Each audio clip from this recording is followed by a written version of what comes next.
Всем привет, с вами Игорь. И сегодня у нас видео о замере температур по некоторым частям теплового насоса. Давно меня просили зрители. Никак не собирался я, не мог собраться, потому что на это тоже надо время.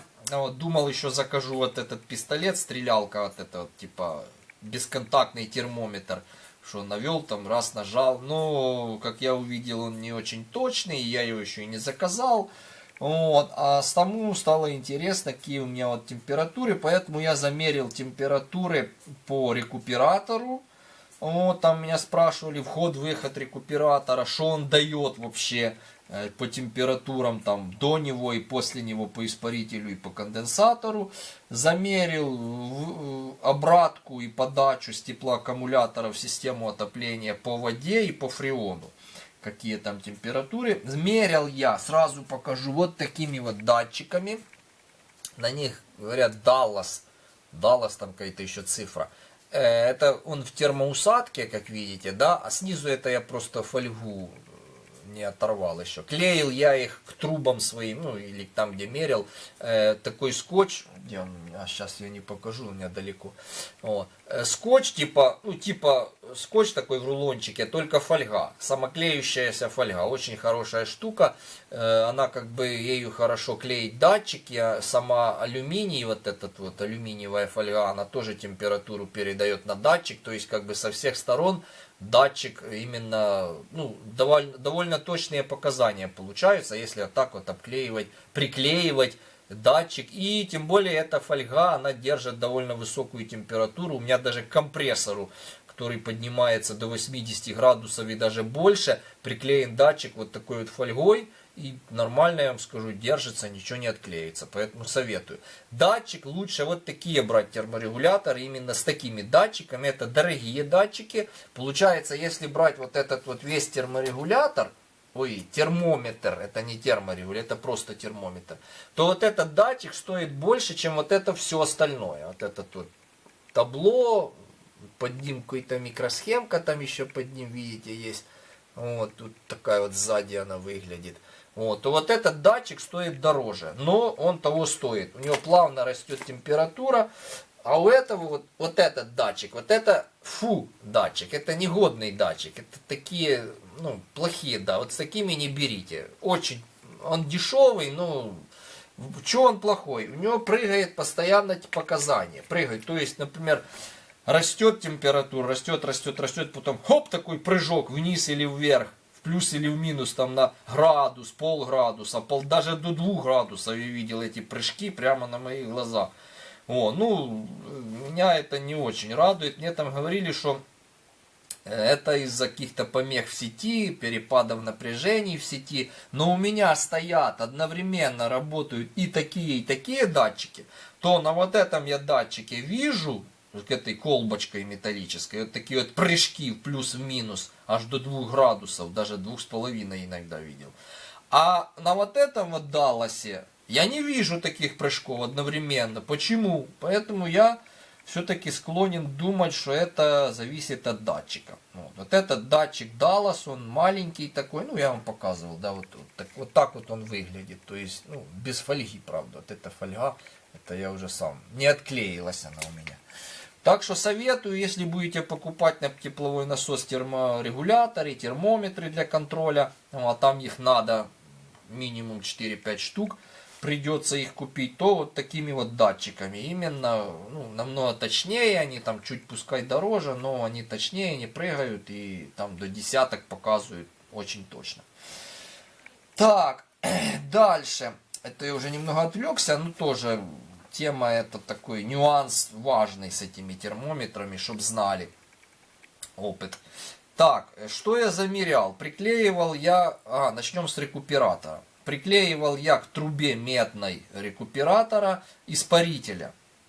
Там у меня получается, я уже говорил, кто первый раз смотрит, кстати, то у меня там просто 2 трубы испарителей, это последних 2 метра конденсатора и последних 2 метра испарителя, просто вот так вот, скрученные вот так вот, немного скрученные, так, 2 метра, я их потом стянул стяжками вот этими капроновыми, и обмотал теплоизоляцией. Вот у меня весь рекуператор, дешево и сердито, так сказать. Итак, получается, я цеплял датчик по испарителю. По испарителю я прицепил датчик до рекуператора и после. У меня получилось, что в рекуператор входит после испарителя, получается, после испарителя стоит рекуператор. Да? После испарителя я прицепил датчик, он показывал 10 градусов ровно. После рекуператора 13,4 градуса. То есть на 3,4, почти на 3,5 градуса поднимает температуру рекуператор выходящих паров из испарителя уже на подходе к компрессору. Вот, я даже не ожидал такого. Я думал, что градус, там полградуса, градус будет поднимать. Но она ж 3,5 градуса. И там вот писал мне один зритель, комментарий такой хороший написал, и я с ним согласен, что это не есть хорошо. Это не есть хорошо. Не надо думать, если кто-то может думать, что чем выше температура заходит в компрессор, тем лучше. Нет, не лучше.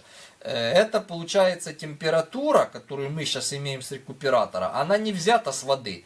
Это температура, тепло, которое вообще, можно сказать, образно бегает по кругу. То есть мы ее взяли с конца конденсатора и прицепили в конец испарителя.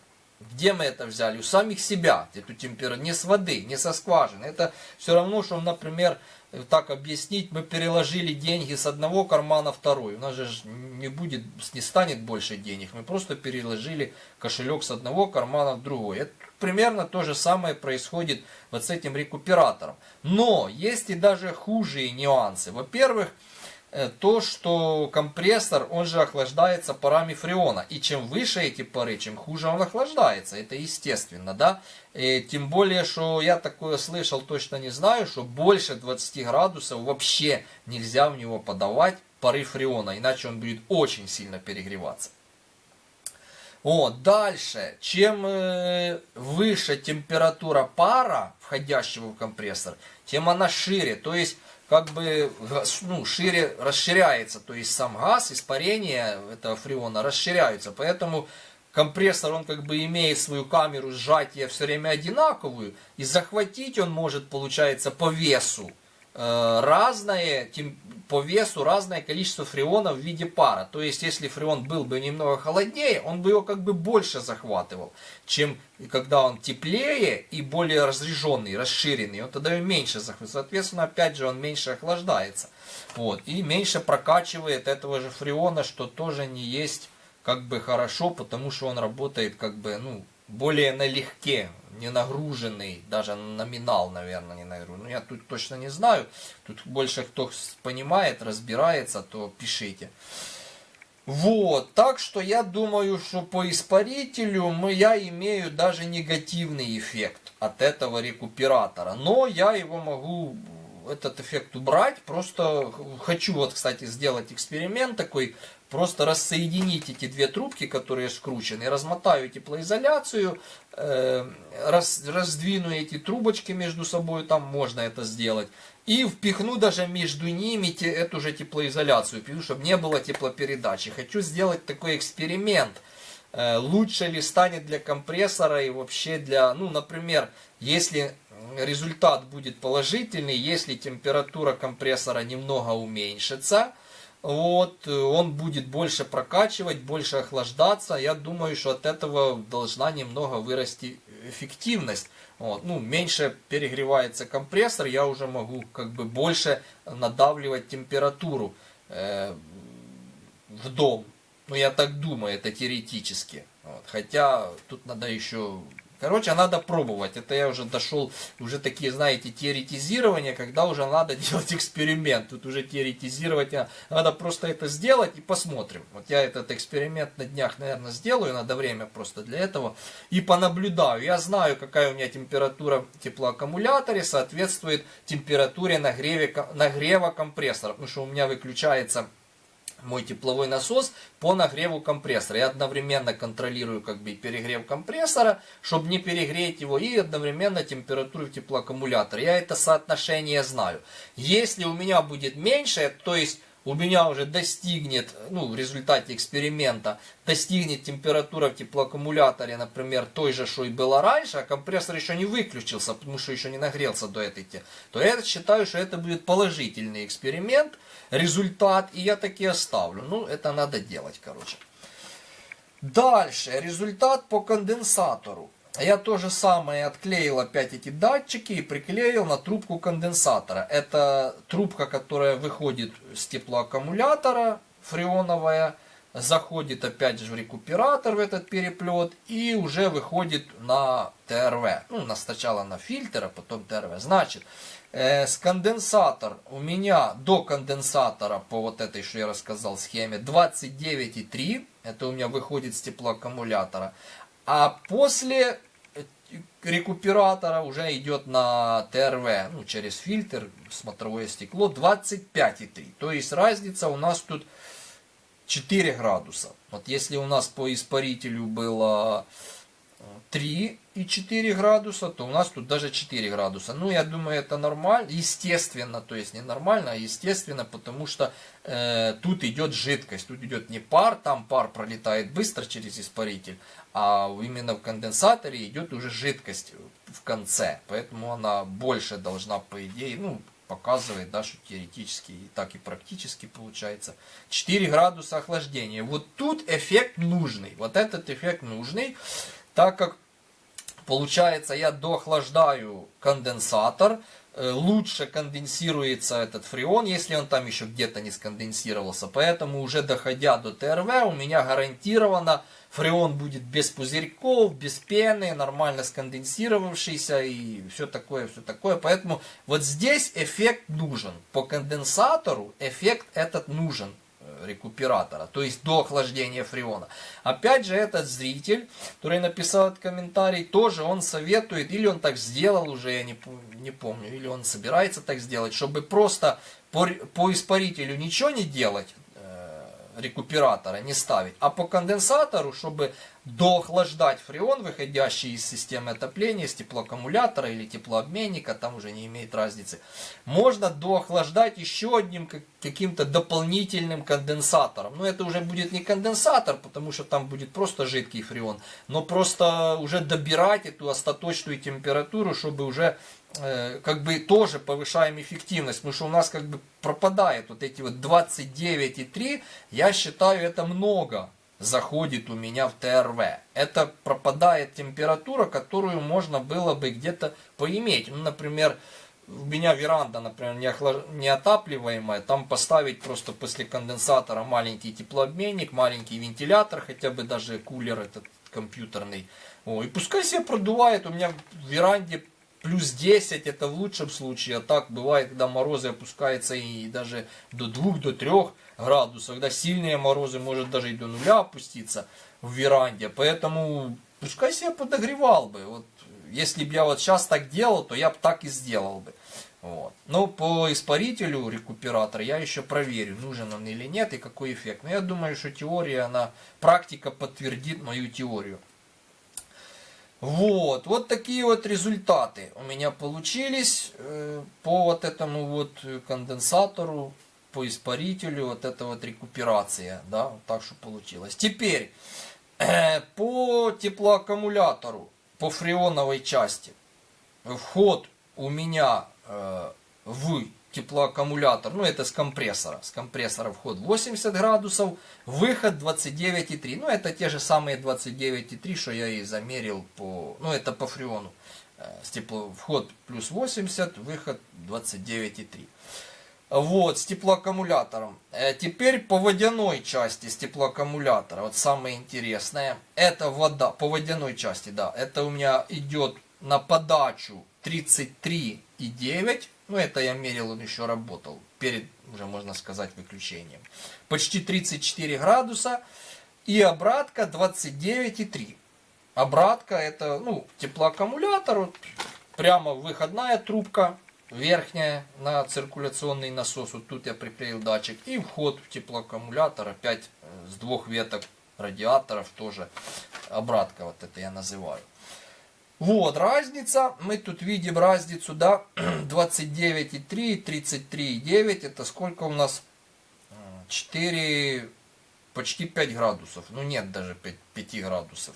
29,3 и 33,9, да? Нет 5 градусов даже. И я считаю, это очень даже и неплохой результат. Я даже думал, что будет больше разница по вот обратке, по именно обратке. Это говорит о том, что у меня хорошая достаточно циркуляция. Ну, не буду утверждать, может кто-то больше разбирается, пишите. Я вот, стоит ли еще ставить какой-то там циркуляционный насос. Я вот думал поставить еще один циркуляционный насос на обратке. Один как бы высасывает с теплоаккумулятора, а второй как бы туда его забрасывает воду в теплоаккумулятор. Как бы один второму будет помогать. Может быть, увеличилась бы циркуляция, и эта температура еще снизилась, разница. Ну, может быть, не с 5 градусов до 3-4. Вот. Ну, я не знаю, пишите, стоит ли это делать. Может, кто-то больше разбирается. И даст ли еще один циркуль. Ну, еще один циркуль, это понятное дело, даже если откинуть то, что он стоит денег, то это как бы затраты электроэнергии. Потому что 60 ватт, у меня этот циркуль постоянно работает, круглосуточно 60 ватт дает. Вот. Так что, ну, не знаю, стоит ли его ставить, пишите. И большая ли это разница. Так, и еще что один момент тоже хочу посоветовать. Заметил такое, ну, долго я наблюдал за своим тепловым насосом, каждый день чуть ли наблюдаю, что-то анализирую, там, запоминаю, пробую, выключаю, включаю, там, что-то, ну, короче, много-много таких всяких у меня наблюдений. И я выяснил в результате этих всяких наблюдений, что в конденсатор надо так проектировать, конденсатор, чтобы в нем было как можно меньше, даже лучше вообще не было жидкого фреона. То есть, чем, ну, если взять, например, объем конденсатора, да, это теплообменник, там, пластинчатый, или как у меня, или трубка, просто труба в трубе, то лучше, чтобы в нем не было жидкого фреона, потому что ну, я заметил, что там, где жидкий фреон, уже практически не происходит теплоотдача. Это как бы мертвая часть конденсатора. Она уже почти что ничего не дает. Там получается, что основную массу тепла передает в нашу систему отопления, в мой теплоаккумулятор. Вот именно я буду говорить про свой, чтобы не путаться. Именно парообразная часть фреона. Вот надо так стремиться, так проектировать, чтобы через наш конденсатор проходило практически полностью только пар. Он быстро прогревает трубу, он быстро идет, и хорошая у него теплоотдача. Плюс еще должен быть какой-то, чем больше вот этот вот объем конденсатора, там где не пустой, так сказать, там где нет жидкости, тем меньше давление будет, так сказать, более вот это вот сжатие, ему легче будет качать. Чем меньше, тем лучше. Вот я это заметил. Лучше, чтобы жидкий фреон где-то вообще начинался конденсироваться, там аж где-то после конденсатора. Например, ну, я уже говорил, можно просто добавить конденсатора процентов на 30-40. Вот там он, пускай себе на дне где-то конденсатора аж конденсируется, чтобы он нам не мешал теплоотдаче, теплообмену вот этого фреона. Или поставить ресивер, бачок с таким даже можно смотровым стеклышком, вообще будет заправлять очень легко. Заправили в процессе работы компрессора по смотровое стекло ресивер. И все, тут я же говорю, заправлять, наверное, было бы проще всего даже с ресивером. Вот тут ошибиться, можно сказать, ну, даже невозможно в заправке, потому что лишний фреон, он просто, ну, просто больше его заправить. Если без ресивера, то как бы лишний тут уже начинает мешать, он уже начинает подниматься в уровень конденсатора, уровень этого жидкого фреона, начинает мешать нам теплоотдаче, теплообмену между водой нашей системы. А в ресивере пускай себе конденсируется, пускай он туда сливается, там заходит этот газ, там охлаждается, или как уже сказал я, вот этот зритель тоже писал, сделать еще маленький такой послеконденсатор, так сказать, который там бы уже конденсировал его, охлаждал до там градусов, чем меньше, тем лучше. Вот я же говорю, 29 это как бы и многовато. у меня выходит. Поставить еще какой-то маленький доконденсатор, после конденсатор. То есть не до, а после конденсатор, как бы так назвать. Чтобы он его доохлаждал и грел веранду. Было неплохо, и там пускай себе. А весь объем конденсатора основного, который у вас идет на отопление, все, он должен быть максимум. Опять окончилось время моей камеры. Не хочет она снимать больше 20 минут, ну что ж поделаешь, такая камера. Ну вот то, что в принципе я хотел сказать, я уже сказал. По температурам, по совету такой по конденсатору, что лучше все-таки стараться, чтобы в нем было большая часть его, там пускай на дне там конденсатора где-то конденсируется, да, а лучше всего с ресивером или увеличенный конденсатор, да, чтобы он, этот жидкий фреон, нам вообще не мешал в нашей теплоотдаче в конденсаторе. Потому что я как вижу, он действительно мешает. А ресивер этот, он как бы, ну, уберет эту помеху, так сказать. Вот. Ну, еще под конец по всем температурам сейчас опять пройдемся. Те, что я уже говорил, может кто-то забыл. По испарителю рекуператор что дает? Это до рекуператора по испарителю 10 градусов входит, выходит уже на компрессор 13,4. По конденсатору это выходит из теплоаккумулятора у меня 29,3 фреон, уже идет на ТРВ после рекуператора 25,3, отбирается 4 градуса. Ну, по фреоновой части теплоаккумулятор вход 80, выход 29,3. И по водяной части теплоаккумулятора в систему отопления подача 33,9, 34 градуса. И обратка 29,3. Вот такие вот у меня температуры. Делайте выводы, пишите, что можно было бы улучшить, как вы думаете, как лучше было бы. Ну вот и все. Всем пока, до следующих видео.